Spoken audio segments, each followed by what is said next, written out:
Hello po mga tita, mga tito. Magandang araw po sa inyong lahat. Dito po tayo ngayon nagpapakain po sa ating alagang baboy, biik, likapot. Samahan niyo po ako sa pagpakain. Pagpakain ko na po sila. Dito po sila sa loob. Ayan po sila, oh, kumakain. Sa side ko lang po pinapakain yung mga biik kasi wala po silang lagay ng pagkain. Pag nilipat ko na po sa kabilang kulungan, ayan po, may sarili na po silang lagay ng pagkain. Dito po sila yung iba, nakikisalo sa kanilang nanay, budangdang.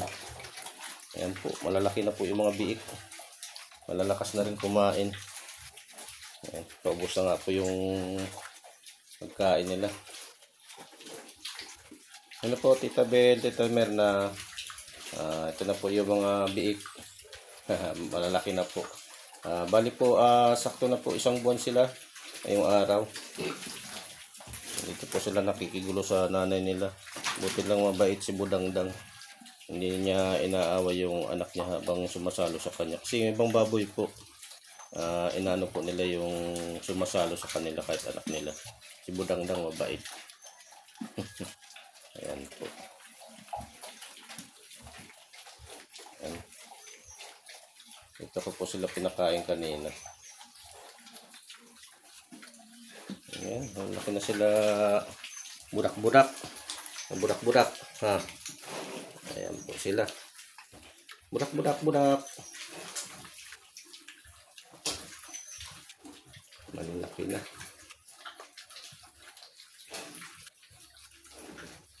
Pwede ko na nga po silang ilipat sa sarili nilang kulungan. Doon po sa dating pinaglalagay ni Budangdang. Kulungan ko, doon ko po sila ilalagay. Ayan po si Budangdang.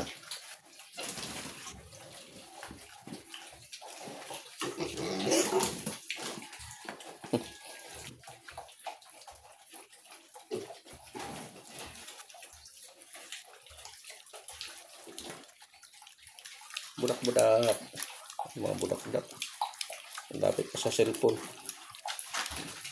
Bus na yung pagkain nyo.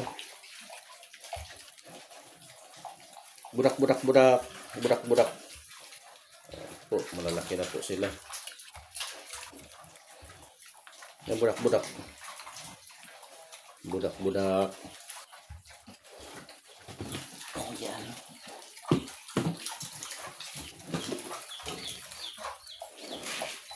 Diyan. Diyan na. Budak. Bigyan pakita. Ayan.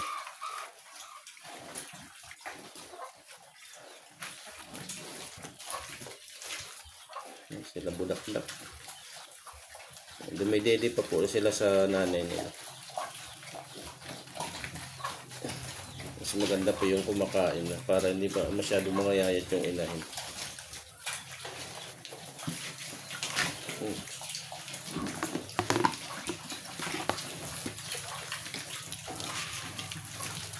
Oh, budak-budak.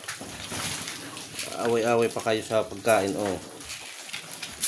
Sige, kain.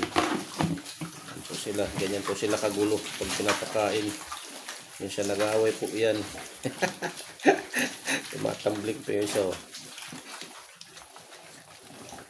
Ganyan po sila kalalakas na ngayon kumain.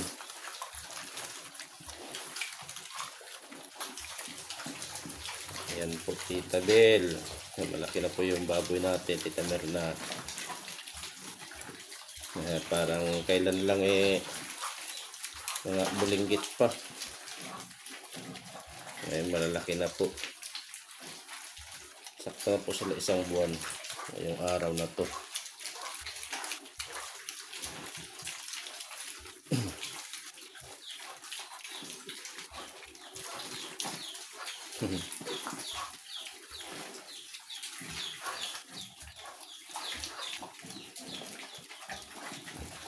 Ganyan po sila kumain.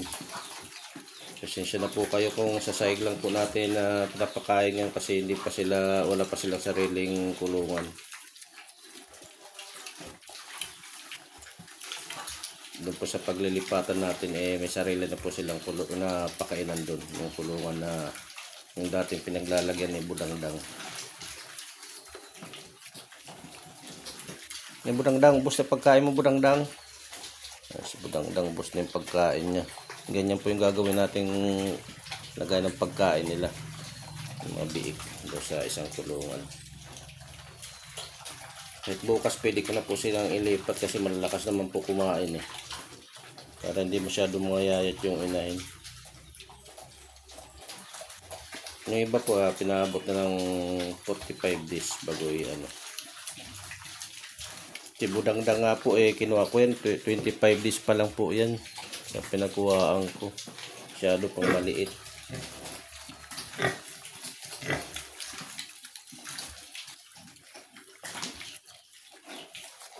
Ito malalakas na kumain.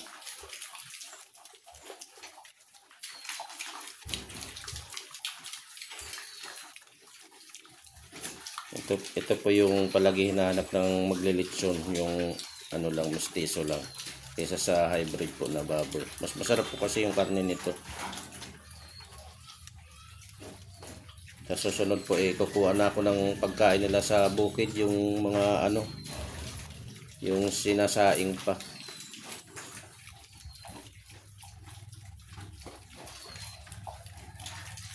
Sasama ko na ng pagkain na yung ganito na pinapakain ko sa kanila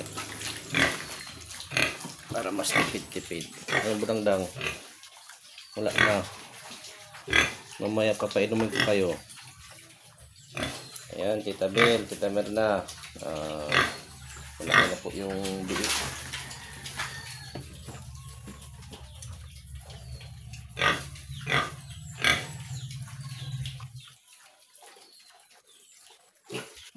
Wala sa pa ako yung pagkain nandun sa